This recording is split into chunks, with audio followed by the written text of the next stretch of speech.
저희가 이제 3주 동안 헌신이라는 주제를 가지고 함께 말씀의 은혜를 이 오션에 나누고 있습니다. 여러분, 헌신은 무엇이었습니까? 우리가 어떻게 보면은 그동안 쉽게 살았던 그런 의미 이상의 우리들이 갖고 있는 모든 것, 주인 내가 아님을 선포하고 하나님께서 나에게 주신 시간과 또 물질과 재능을 온전히 하나님 위해서 사용하는 것이 진정한 헌신인 줄 믿으시기 간절히 부탁드립니다. 지난주에 영화 보셨던 거 기억나십니까? 기억나세요? 기억 안 나시는 분은 지난주에 안 오시군요. 한 아이의 노력과 도움 주기가 실제로 그 사회를 변화시켜 나가는 그런 잔잔한 활동의 시간으로 우리가 함께 영상학교에서 볼 수가 있었고요. 그 변화의 시작이 바로 내가 되기를 간절히 바라면서 오늘 말씀을 함께 나누고자 합니다. 여러분, 헌신이란 단어를 생각할 때 저는 별로 좋아하는 나라는 아니지만 일본의 성자로 불리는 우츠무라 간주오 목사님의 이야기를 또 생각을 떠올리게 되었습니다. 일본의 나환자와 중국의 빈민들을 섬겼던 아주 훌륭한 기독교 목사님이시죠. 이분의 이야기 가운데는 나가노 목사님이라는 분이 꼭 등장을 하게 됩니다. 그 비전의 사람이라고 하는 책에 나오는 예화를 먼저 말씀을 드리겠는데요. 이 나가노 목사님은 은혜를 받고 회심한 다음에 목사가 그 교회를 개척을 했습니다. 잘 들리십니까? 음향이 좀 모니터가 많이 울리는 것 같네요. 잡아주시면 감사하겠습니다. 나가노 목사님은 주변에 교회가 없는 곳에 개척을 작성을 하고 일본의 한 아주 작은 마을의 교회를 개척했습니다.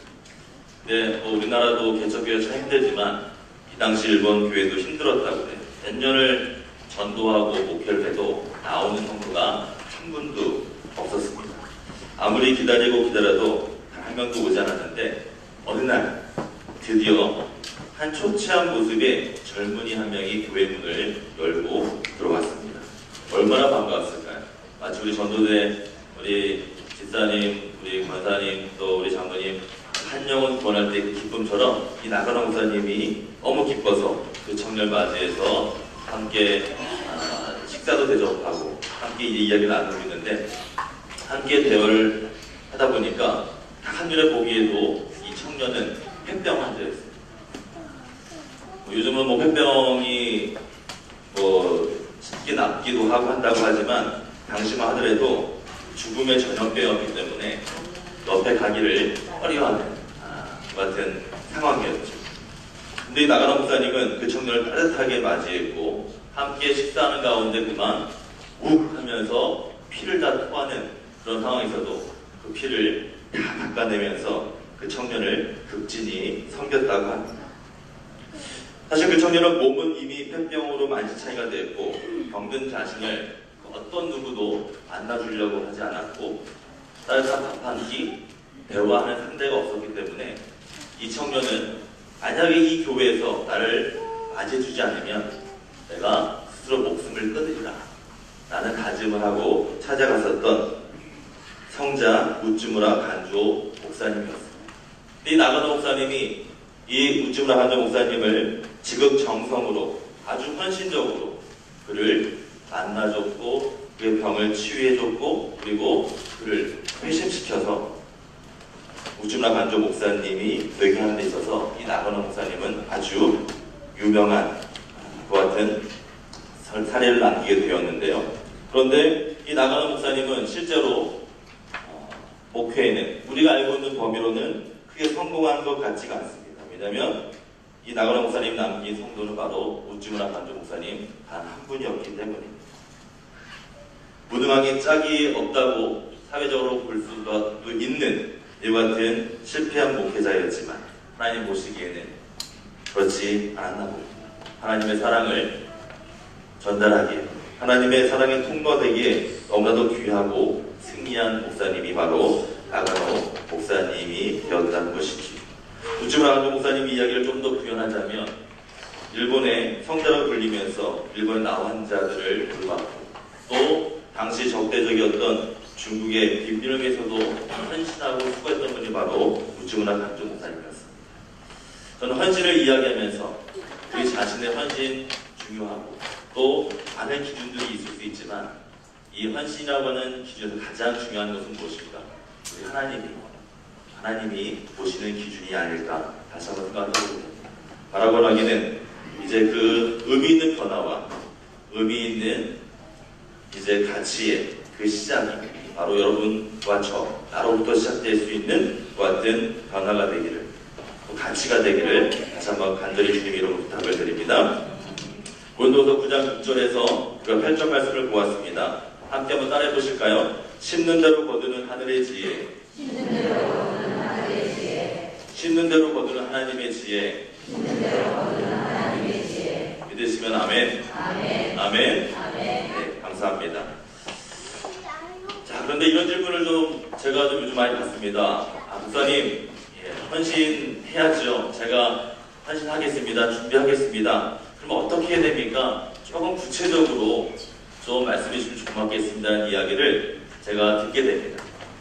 그래서 제가 오늘 좀 준비를 해봤습니다. 오늘은 제가 후성중앙교회의 부목사이지만 우리 감리교 사회적경제지원센터의 사무국장 입장에서 우리 성도님들이 함께 좀 참여할 수 있는 이 헌신의 방법, 실천의 방법 한 10가지를 제가 준비해봤는데 참 많죠. 네, 그래서 제가 그것을 짧은 시간이지만 함께 제안드리면서 어렵지 않게, 왜냐 우리가 헌신을 하고 또 실천을 할 때에 저는 어려우면 그만큼 가능성이 성공 확률이 적어진다고 생각합니다.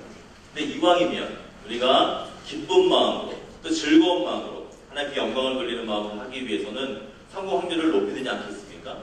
그렇게 하기 위해서 제가 이 10가지를 한번 정리를 해봤는데 우리 감리교 착한 소비 365 10가지 약속이라는 타이틀로 준비를 해봤습니다. 여러분과 함께 우리 그 제목을 한번 읽고 그리고 설명을 제가 좀 드릴 테니까 어떻게 하는 것이 하나님 편에서 우리가 헌신된 자로서의 성공을 할 수 있을까? 한번 저와 함께 10가지를 확인해 보시면서 이 실천이 바로 여러분과 저희 결단되기를 간절히 주님 이름으로 부탁을 드립니다. 아멘. 자, 감리교 착한 소비 365 10가지 약속입니다. 자, 첫 번째 1번 같이 한번 읽어볼까요? 앞에 나오죠? 시작. 기독교 청지기 신앙관 회복. 자, 청지기라는 단어를 여러분 반드시 기억하셔야 됩니다. 왜냐하면 헌신이라는 단어를 저와 함께 3주 동안 이 믿음의 길을 걸어오시면서 다 집약해서 할 수 있는 하나의 단어라면 바로 청지기라고 할 수 있습니다. 여기에는 많은 의미가 내포되어 있는데 제가 밑에 좀 부연 설명한 것을 제가 읽어보겠습니다. 기독교 신앙의 기본을 확립하여 모든 소유의 주인이 누구라고요? 내가 아니라 하나님이시다. 아멘. 자, 이게 참 중요한 부분입니다. 왜냐하면 우리는 알면서도 그것이 실제로 우리들의 삶의 현장에서는 진행되지 않는 것이 있는데 바로 이것이 청지기 신앙관이라고 이야기합니다. 이게 다시 회복된다는 거예요. 말씀을 통해서 보게 되고 설교를 듣다 보면 아멘 합니다. 근데 실제로 어때요? 주일이 지나고 월요일, 화요일 생활을 살다 보면 결국 세상의 주인이 누굽니까? 나예요. 나예요. 나. 내가 되다 보니까 그래서 늘 청지기 신앙과는 반대로 살아가는 모습을 많이 경험합니다. 예를 한번 들어볼까요? 여러분, 모든 소유의 주인이 누구시라고요? 하나님이요? 아멘? 그런데 왜 여러분들의 그 지갑 안에 있는 물질 여러분 마음대로 사용하십니까? 맞아. 그렇죠? 여러분, 10분의 1은 우리가 11조를 드리지만 그럼 10분의 9는 누구 거예요? 그것도 하나님 거예요. 믿으시면 아멘. 네. 참 싶으신 거죠, 여러분. 10분의 1만 드리고 나면 나머지 다 내 마음대로 썼는데 여러분, 청지기 신앙이라는 것은 뭐냐면 모든 게 다 하나님의 것이고 나는 단지 그것을 위탁받아서 관리하는 책임을 맡은 건데 우리는 딱 하나님 앞에 11조 딱 드리고 나서 뭐예요? 나머지는 내 마음대로. 여러분, 올바른 청지기 신앙은 내가 늘 종으로 옛날 어른생들 종놈으로 하나님이 시킨 대로 헌신적으로 살아가는 것, 그것을 청지기 신앙. 그래서 청지기 신앙관의 회복이 얼마나 중요한가. 투철한 청지기 신앙관을 바탕으로 해서 나에게 맡겨진 사명을 잘 감당하는데, 여러분 성실한 것만으로는 안 되는 거예요. 책임의식을 갖고 하는데 또 탁월한 역량을 가지고 감당할 때 하나님 앞에 헌신된 자로서 착한 소비 365 10가지 약속의 첫 번째 청지기 신앙감이 회복되어지고 이것을 잘 감당하는 줄 믿으시기 다시 한번 부탁드립니다. 자, 두 번째는요, 기독교 경제윤리관이라고 제가 좀 설명을 드리겠습니다. 우리 감리교 창시하신 웨슬리 목사님은 정말 자타가 공인하는 최고의 목회자이자 신학자십니다. 웨슬리 목사님이 여러 가지 중요한 이론을 많이 하셨는데, 우리 감리교 가장 자랑스러워하고 또 다른 교단의 신학에서도 구하는 건 뭐냐면 바로 이 성화라는 거예요. 여러분 많이 들어보실 겁니다. 뭐냐면 예수님처럼 닮아가는 거예요. 그러니까 끊임없이 완전하게 닮아가는 겁니다. 여러분 구원 받으셨습니까? 아멘? 네. 자, 구원받은 걸 그치는 것이 아니라 우리 끊임없이 지금도 구원을 향해서 달려갑니다. 첫 번째 의미에서 누구처럼요? 예수님처럼 닮기 위해서 우리가 달려가는 거거든요. 그런데 거기서 중요한 거는 경제적인 부분, 기독교 경제윤리관도 확립이 돼야 되는 겁니다. 웨슬리 목사님은 세 가지를 말씀하셨어요. 첫째, 열심히 많이 벌어라. 할렐루야죠. 많이 벌어라. 여기는 왜 자신 있어요? 아멘 크게 할 수 있습니다. 두 번째도 약간 좀 아멘이 작아지는 것 같아요. 할 수 있는 대로 많이 저축하라. 목사님 좀 것도 좀 쓰고 이게 좀 해야 되는데 뭐 저축하는 거는 뭐 또 약간 혼란스러워지죠. 이게 내 건지 하나님 건지. 그런데 웨슬리 목사님은 할 수 있는 대로 많이 저축하라. 뭡니까? 근검하고 절약해서 소비를 할 때에 막 하지 말라는 거죠. 근검절약하라는 거죠. 그 다음에 많이 저축했으면 그 다음에 마지막 할 수 있는 대로 많이 나눠주는 어려운 사람.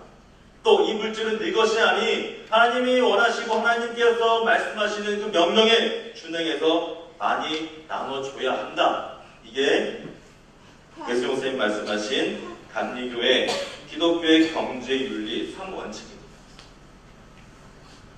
여러분 하실 수 있으세요? 다시 묻습니다.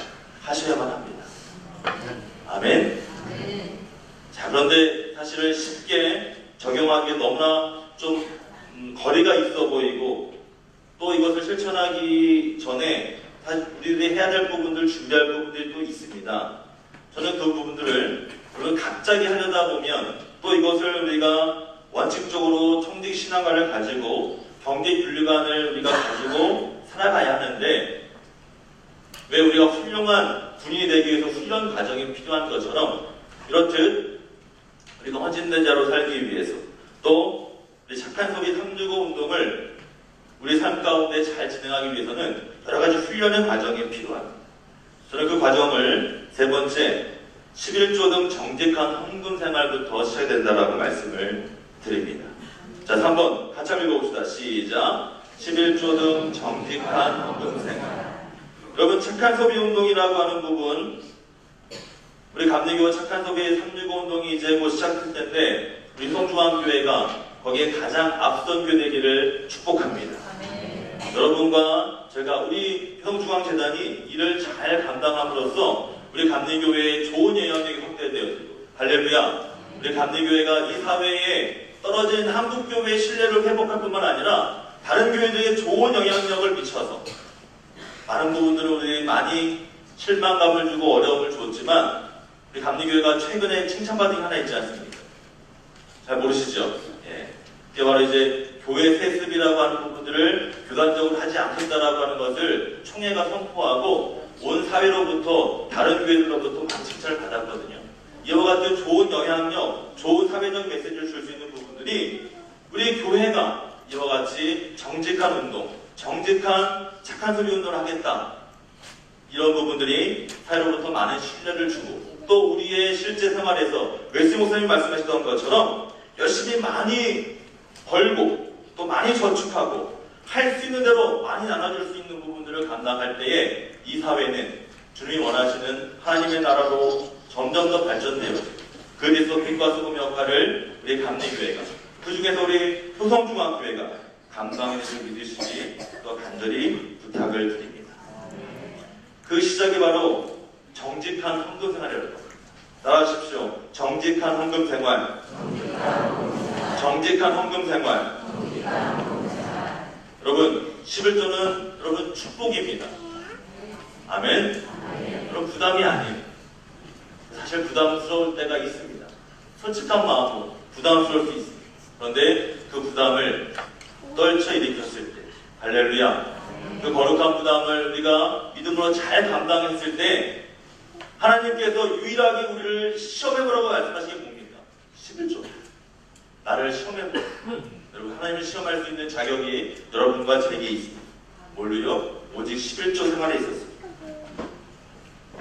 헌금 생활 제대로 못하면서 착한 소리 이야기하는 것은 넌센스예요. 불가능합니다. 하나님께서 명령하신 부분을 잘 감당하면서 그리고 내가 감당할 수 있는 경제 활동 가운데 착한 소비 운동을 감당할 때에 우리의 헌신과 우리의 수고가 잘 조화를 이룰 수 있습니다. 정직한 헌금 생활 11조 이 부분은 반드시 우리가 지켜야 할 하나님의 명령이며 또 약속임을 우리가 다시 한번 고백하게 되기를 부탁을 드립니다. 다음 네 번째는요, 우리 효성중앙재단에서 또 할 수 있는 또 좋은 사례가 될 수 있을 거라고 기대가 되어집니다. 오늘 우리 재무 또 중심으로 우리가 헌신 예배 또 주간 예배를 드리고 있습니다.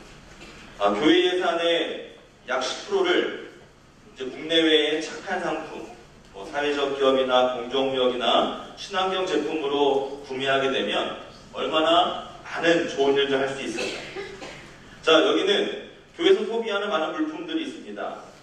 이제 점차 검증된 국내외의 이런 물품들을 구매 나가는 운동이 한국교회에서 점점 활성화될 것입니다. 먹거리, 사무용품, 다양한 선물 세트 등 모든 영역에서 착한 소비가 이루어지게 되는데 좀 더 쉽게 제가 말씀을 드리면 이런 겁니다. 우리 전도용품 구입하시죠. 전도용품을 구입하실 때 뭐 물티슈를 구입하시든 아니면 기타 인쇄물을 만들고 할 때에 이와 같이 사회적 기업 제품들, 착한 상품들을 구매하는 운동입니다. 교회 앞에서 아이들에게 선물 줍니다. 학용품을 주기도 하고 또 간식을 제공하기도 합니다. 또 우리 효성중앙교회는 감사하게도 사회적 기업 커피밀이 있기 때문에 커피밀에서 이용하시는 모든 이제 커피와 음료와 내용들이 전부 다 사회적 기업의 제품들입니다. 이런 물품들을 구입하고 준비할 때에 우리가 예산의 10% 정도는 우리 사회의 발전을 위해서, 우리 지역사회의 경제 발전을 위해서, 또 국가가 진행하고 수많은 소비계층의 일자리를 창출하고 있는 이와 같은 착한 상품을 구매할 때에 바로 경제정의가 확립되어지고 지역 공동체가 활성될 뿐만 아니라 그로 인하여 이제 많은 어려운 이웃들에게 실질적인 경제적인 유익과 함께 일자리가 창출되는 효과가 나온다는 것을 우리가 잘 알고 여기에 동참할 수 있는 우리 효성중앙교회 되기를 간절히 부탁을 드립니다. 제가 예배드리기 전에 우리 정국장님한테 제가 한번 여쭤봤습니다. 국장님, 이렇게 좋은 일에 우리 효성중앙교회가 한번 같이 앞장설 수 있겠습니까? 우리 장로님께서 한번 같이 해볼 수 있겠다. 한번 우리가 한번 의논해보자.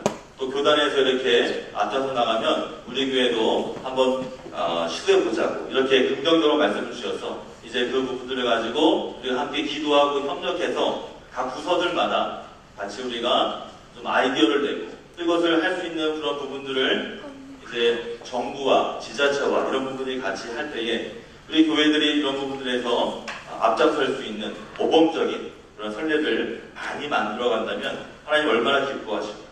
그리고 이 대사회적으로 얼마나 많은 일들을 감당할 수 있을까라는 기대를 갖게 됩니다. 이를 위해서 많이 기도해 주시고 또 협력해 주시기를 다시 한번 당부를 드립니다. 자, 다섯 번째입니다. 이것이 경제정의와 또 착한 소비를 위해서는 관련된 말씀과 여러분 기도가 있어야만 합니다. 말씀과 기도가 중심이 된 착한 소비가 실천이 되어야 한다는 것이지요. 여러분, 우리 현주한교회에서 이제 릴레이 기도 모임을 갖고 있습니다. 함께 기도할 때에 이를 위해서도 함께 기도해야 될 줄로 믿습니다. 또 우리가 셀 모임을 하고 또 이제 함께 모여서 우리가 기도하고 모일 때에 사회적 기업과 협동조합의 발전을 위해서도 함께 기도해 주시고, 또 우리가 함께 이와 같은 경제적인 실천을 위해서 애쓰고 수고하는 부분들도 함께 중보 기도의 내용들이 되어야만 합니다. 말씀을 통해서 함께 연구하고 고민을 해야 되겠죠. 또 이렇게 예배 때마다 함께 기회가 있을 때마다 말씀 공부에도 성경을 통해서 우리들이 다시 한번 실천 영역들을 확인받고, 또 이를 통해서 우리가 도전하고 계속 이렇게 선순환이 이루어질 수 있도록 애쓰시고 수고하고 모임에 동참하게 되기를 주님의 이름으로 또한 당부를 드립니다. 여섯 번째는 착한 소비 가계부 및 체크리스트 활용하기라는 게 있습니다.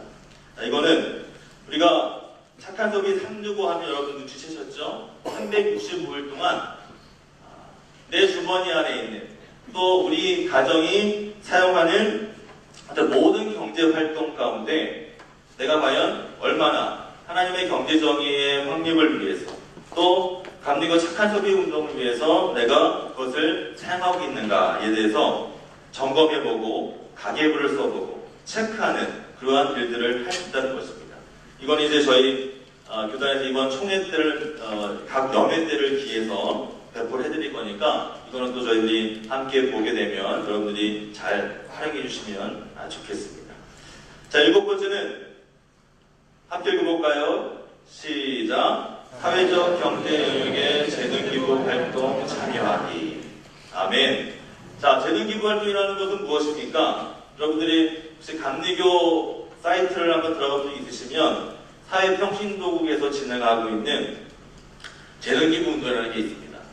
여러분들이 갖고 있는 음악적인 달란트 또는 또 미술 혹은 다양한 내가 갖고 있는 재능들을 통해서 어려운 이웃들에게 내 재능을 기부하는 겁니다. 그래서 우리 신영사 집단회 같은 경우에 또 이렇게 이제 우리 인터넷 홍보를 위해서 많이 수고하시고 애쓰고 계시는데, 이런 활동들도 우리가 교단에서 하는 재능기부 운동과도 함께 연결을 할 수가 있습니다. 그리고 또 우리 교회도 많은 전문가분들이 계시지요. 회계 전문가가 계시고 또 이제 경영의 전문가들이 계시고, 이런 전문 영역의 그 기부 활동을 우리가 이제 프로보노라고 이야기하는데, 이런 활동들을 통해서 다양한 사회 곳곳에 도움을 필요한 분들에게 도움을 줄 수가 있습니다. 우리가 그동안 교회에서는 이와 같은 봉사활동을 오른손이 하는 일을 왼손이 모르게 하라라고 하는 말씀에 근거해서 조용하게 이제 봉사활동들을 많이 했는데, 앞으로는 우리가 전략적인 봉사활동을 해야 합니다. 할렐루야. 그래서 많은 어려운 이웃들을 도와줄 때 우리가 함께 연합해서, 한 부서만 하는 게 아니라 각 부서들이 함께 연합해서 진행을 하고요. 저희 교회가 자랑스럽게 진행했던 우리 쌀투리 운동이라든지 이런 부분들을 우리 지역사회에서 우리 교회뿐만 아니라 우리 옆에 있는 농협도 참여하고 옆에 있는 신협도 함께 참여해서 결국 지역을 위해서 함께 이와 같은 영역들을 섬겨나갈 때에 지역을 위해서 많은 어려운 이웃들 도움을 줄 뿐만 아니라 궁극적으로 우리 교회가 선교하고 전도하는데 많은 긍정적인 영향을 미치게 됩니다. 사랑하는 수원과 성도 여러분, 재능기부에도 열심히 함께 동참해 주시기 부탁드립니다. 함께 반찬 나누기에도 동참해 주시고요. 할렐루야. 함께 어려운 이웃들에게 도움을 주고 나누는 일들에 더욱더 함께 참여해 주셔서 우리 교회의 선교에도 큰 도움이 되고 우리 교단의 발전에도 많은 도움을 주시기를 다시 한번 강구를 드립니다. 자, 이제 8번째입니다. 자, 이게 아주 중요한데요. 한번 주의 깊게 한번 같이 여러분들 보시고 함께 실천을 다짐해 주시기 부탁을 드립니다. 8번 함께 읽습니다. 시작! 한가정 생활비 10% 국내외 착한 상품, 사회적 경제, 공정무역, 친환경 상품 구매하기. 할렐루야. 자, 이게 무슨 말씀이냐? 예를 들면 우리 가정마다 여러분들이 한 달에 생활비를 지출하실 겁니다. 수입의 일부를 생활비로 지출을 하죠. 가족의 이제 식대로 사용하시기도 하고요. 반찬도 사시기도 하시고 또 옷도 사기도 하고 그 다음에 애들 학원도 보내고 또 학비 등등 다양한 곳에 지출을 하게 됩니다. 예를 들어서 답변차가 있으실 거기 때문에 한 달에 우리 집에 생활비를 한 80만 원 정도 사용을 한다 라고 봤을 때 10% 하면 얼마 됩니까? 8만 원이 되겠죠. 여러분, 그 80만 원 중에서 8만 원을 더 추가해서 지출을 하거나 소비하는 것이 아니라 그 80만 원, 이미 우리 가정에 책정되어 있는 생활비 중에서 그 중에 10%를 이제 사회적 경제나 공정무역, 친환경 제품을 구매하는 데에 사용을 하자는 운동입니다. 어렵지 않죠? 이미 지출하고 있는 부분들에서 내가 지금까지는 별 생각 없이 반찬을 살 때 그냥 가게에 가서 싸고 저렴한 물건을 샀다면 앞으로는 우리 농촌에 있는 교회에서 함께 어렵게 농사지어서 정말 땀과 눈물로 기도하면서 재배한 그 친환경 농산물을 우리가 함께 구매를 해주고 또 장인이 만든 그 같은 제품을 우리가 잉크 카트리지 이런 전사용품들을 함께 구매해주고 그리고 우리 사회적 기업이 함께 만든 그 같은 영화라든지 문화 공연을 함께 관람을 해주고 이런 운동들을 통해서 이제 우리 가정의 생활비의 10%를 착한 소비에 함께 참여하게 될 때에 우리 한국 사회는 엄청난 변화가 예상이 되어집니다.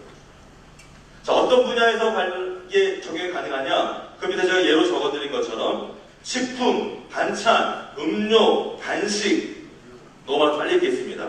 의류, 잡화, 사무용품, 문화예술, 전산용품, 주변기기 판촉, 기업용품, 사업하시는 분들 모든 영역에서 사실 이와 같은 착한 상품들이 참 많이 있습니다. 그런데 안타깝게도 이분들이 활로가 없다라는 거예요. 좋은 물건을 만들었는데 장애인들이 정말 애쓰고 수고해서 그 물건을 만들었는데 제가 지난주에도 교단 사무실에 있는데 한 장애인 찾아오셨어요. 사회적 기업이었어요. 물티슈를 만들어 왔어요. 네. 사회적 기업으로 인증을 받은 기업이었습니다. 그런데 팔리지가 않는다는 제품을 봤습니다. 그리고 여러분들이 마트에서 저기 가면은 대형 유통마트에서 보는 제품하고 똑같은 제품이었어요. 그런데 팔리지가 않아요. 인지도가 없다고. 참 안타까웠어요. 우리 교회가, 우리 성도들이.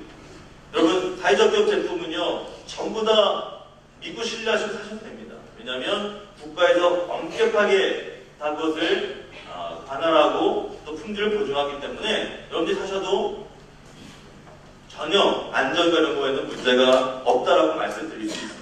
그런데 우리들은 이왕이면 브랜드 있는 제품, 이왕이면 잘 알려진 제품 이런 걸 선호하지 않습니까? 그러다 보니까 그 어려운 소외계층들이 만든 그 제품들이 팔로가 없어서 팔리지 않아서 기업이 도산하기도 하고 일자리를 잃는다고 하는 안타까운 현실을 보게 됩니다. 우리 한국교회가 참 많은 일을 감당했어요. 여러분, 우리 기독교가 한국 근현대사에 있어서 근대화 초기에 학교를 짓고 병원을 지어서 그리고 많은 기업들을 일으켜서 이 한국 사회의 발전을 도모해 왔는데 요즘은 이와 같은 착한 소비 운동 이런 부분들을 통해서 앞으로 한국교회가 대사회적 신뢰도를 회복하고 많은 어려운 소외된 이웃들의 눈물을 닦아주고 할렐루야 그들의 이제 일자리를 우리가 더 만들어주지는 못하지만 그 일자리를 유지하고 발전시킬 수 있는 데에 우리가 소비하는 생활비의 10%를 이분들을 위해서 우리가 정말 잘 사용한다면 하나님 얼마나 기뻐하실까.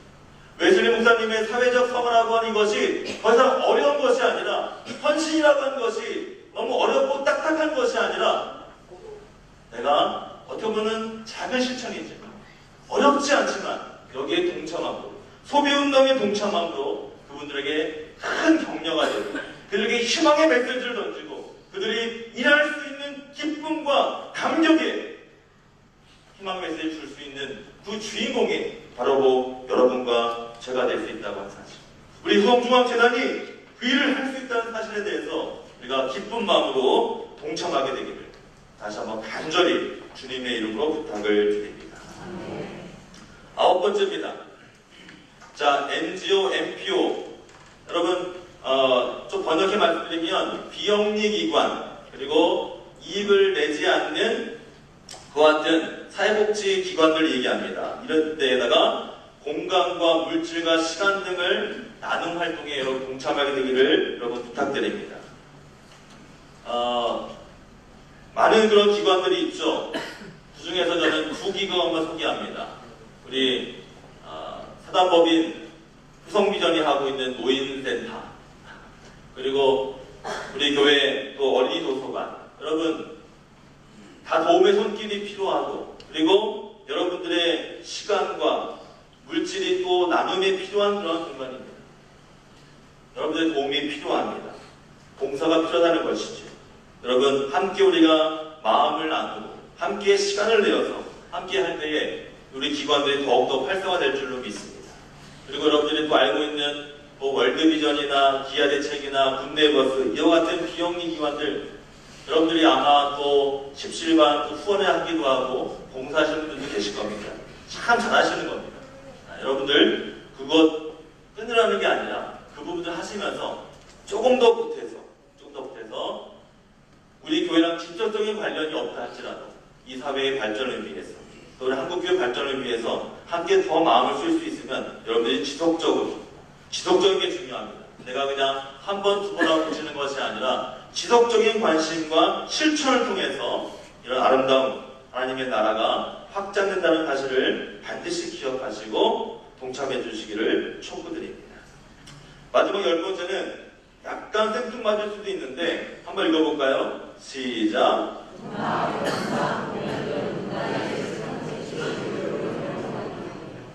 여러분 또 이해되셨을 겁니다. 요즘 이 저작권, 이 컨텐츠에 대한 부분이 상당히 사회적인 문제가 되고 있죠. 이런 겁니다. 그냥 우리가 아무런 생각 없이 인터넷에서 영상물 이런 거 다운받아서 이용하는 부분들이 전부 다 법으로 금지되고 있다는 걸 여러분 알고 계실 겁니다. 물론 저도 가끔 다운받은 거를 받아서 보기도 하고 하는 부분들이 있습니다. 그런데 우리가 어떻게 보면 이거를 어떤 의식 없이 그것을 만든 사람들의 수고와 노력에 대한 부분들에 대한 것이 없이 그것을 우리가 무료로 이용한다는 것은 우리 점점 이것을 심각하게 생각을 갖고 바라봐야 할 문제입니다. 생활 속에서 무심코 지나치기 쉬운 문화예술 콘텐츠를 유료로 활용해낸다, 유료로 사용해낸다는 것이 지금 기율시라고 하는 단체를 통해서 많이 확대가 되고 있습니다. 여러분, 우리들이 그냥 습관적으로 무심코 지나가다가 우리들이 음반을 하나 산다든지 또한 영화를 하나 본다든지 그 다음에 음원을 하나 다운받든지 할 때에 우리들이 이것을 유료로 이용해주는 운동이 그것을 만든 사람들에게 큰 도움이 될 뿐만 아니라 또 이것이 문화예술 경영에서 일하시는 분들에게 많은 격려가 되고 힘이 되는 것입니다. 이것에도 우리 수동중앙교회가 또 감리교단이 함께 동참하고 앞서 나가기를 소원합니다. 여러분들이 기억하시고 또 함께 동참해 주십시오. 사랑하는 수동중앙 성도 여러분, 웨슬리 목사님은 다음과 같이 말씀하셨습니다. 돈 지갑이 회개하기까지, 여러분 그 주머니에 있는 그 지갑이 회개하기까지는 그 회개를 믿지 않는다라고 적극적으로 말씀하셨습니다. 종교개혁에 시발되었던 마틴 루터도 사람은 두 가지로 거듭나야 하는데 하나는 영적으로 거듭나야 하고 또 하나는 지갑이 거듭나야 한다라고 이야기했습니다. 세계적인 교회 성장학자 피터 와그너도 바른 생활, 신앙생활에 두 가지 요건이 있는데 그 중에 하나는 바로 주의를 성수하는 것. 할렐루야. 주의 성수이고 또 하나는 바로 정직한 헌금생활이다라고 이야기했습니다. 제가 이렇게 강조하는 이유는 무엇입니까? 여러분 지갑 안에 들어있는 크레딧 카드, 여러분 지갑 안에 들어있는 그 현금, 사실 이 소비 생활을 우리가 잘 한번 들여다볼 필요가 있습니다. 여러분 이게 누구 겁니까? 믿으십니까? 아멘. 그렇다면 우리들이 적어도 앞으로 오늘 이 예배 이후부터는 우리가 소비할 때에 다시 한번 물어봐야 합니다. 누구에게요? 누구에게요? 여러분, 되게 무서운 얘기죠? 하나님께 물어보고 소비할 수 있는 여러분 되시기를 간절히 축복합니다. 여러분, 내가 무심코 썼던 그 결제 수단 하나하나에도 전부 다 내가 알고 지은 죄, 모르고 지은 죄가 될 수 있습니다. 여러분, 정직한 헌금 생활, 정직한 소비 생활, 착한 소비 생활, 이 운동을 통해서 얼마나 많은 변화가 있을지 여러분 감히 상상이 안 되실 겁니다. 내가 변하면, 할렐루야, 우리 가정이 변하면, 우리 셀이 변하면, 우리 성중학교회가 변하면, 우리 감리교가 변하면, 한국교회가 변하면 이 세상은 하나님 나라가 보다 더 빨리, 보다 하나님 원하시는 그 세상으로 바뀌는 데 있어서 주인공이 바로 나의 변화부터, 우리 가정의 변화로부터, 우리 셀, 우리 교회의 변화부터 시작된다는 사실을 반드시 기억하게 되시기를 또한 간절히 부탁을 드립니다. 시간과 재능과 물질을 들이십시오. 이것이 헌신의 핵심입니다. 그런데 헌신에 대해서 우리가 함께 말씀을 마무리하면서 두 가지를 꼭 구현하고 싶습니다. 첫 번째는 무엇이냐? 여러분, 억지로 하는 헌신과 봉사도 의미가 있습니다. 어떻게 해요? 억지로 하는 헌신과 봉사. 억지로 하는 공부 여러분 의미가 없습니까? 억지로 공부해서 좋은 학교 진학할 수 있습니다. 억지로 공부해서 좋은 직장 얻을 수 있습니다. 저도 지금 감기 모사 때문에 되게 힘들거든요. 찬양할 때 너무 힘들더라고요. 약을 안 먹으면 아내한테 혼납니다. 억지로 먹으니까 조금 목이 풀리는 것 같아요. 억지로 먹으니까 열이 좀 내려갑니다. 여러분, 골고다로 가는 길목에서 억지로 예수의 십자가를 대신 지었던 구레되신 분을 기억하십시오. 억지로 십자가를 지었을 때에 그는 성경의 인물이 되었습니다. 다윗의 시대에 하나님의 법궤가 오갈 데 없는 방치되어 있을 때에 그 법궤를 자기 집으로 모셔들었던 오벳 에돔이 있습니다. 그 삶이 어떻게 되었습니까? 억지로 감당했지만, 헌신을 좀 무리하게 감당했지만, 여러분, 축복의 통로가 되었던 사실을 기억하십시오. 억지로 하는 헌신, 억지로 하는 착한 소비, 억지로 하는 정직한 헌금 생활, 거기는 하나님의 뜻이 분명히 있다는 사실, 믿음으로 고백하게 되기를 간절히 축복합니다. 마지막으로, 여러분, 억지로 해도 참 이렇게 의미가 있고 좋은데, 억지로 하는 헌신과 봉사에도 하나님 기뻐하시는데, 이왕이면 오늘 말씀처럼 심는 대로 거둔 하늘의 지혜가 있습니다. 자원에서 기쁜 마음 헌신하면 하나님 얼마나 기뻐하시고 얼마나 더 귀할 자발적으로 하실 수 있으시기를 간절히 원합니다. 사명감으로 한번 감당하십시오. 오늘 돌아가셔서 지각을 한번 열어보십시오. 여러분, 하는 생각이 드실 수 있습니다. 억지로라도 해보십시오. 이왕이면 자발적으로 헌신하며 감당할 때에 세상 그 어떤 것과도 비교할 수 없는 고귀한 이름을 우리가 감당이 될 때에 우리 주님 기뻐하십니다. 우리 모든 것의 주인이신 우리 하나님, 그 여호와 하나님을 우리가 영광스럽게 올려드리는데 내가 귀하게 사용될 수 있는 귀한 도구가 될 것입니다. 여러분의 시간, 재능도, 여러분의 물질, 여러분의 것이 아니기 때문입니다.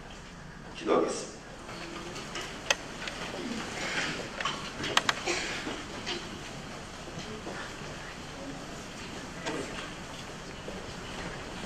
나의 모든 것의 주인이신 여호와 하나님, 억지로라도 헌신하고 봉사하기를 소원합니다. 억지라도 제가 시간과 물질과 재능을 나누기를 소원합니다.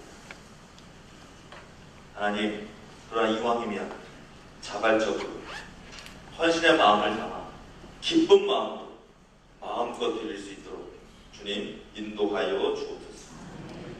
심는 대로 거두는 하늘의 지혜가 있습니다. 아니 그러나 그것이 쉽지 않음을 이 시간 또한 회개하며 고백합니다.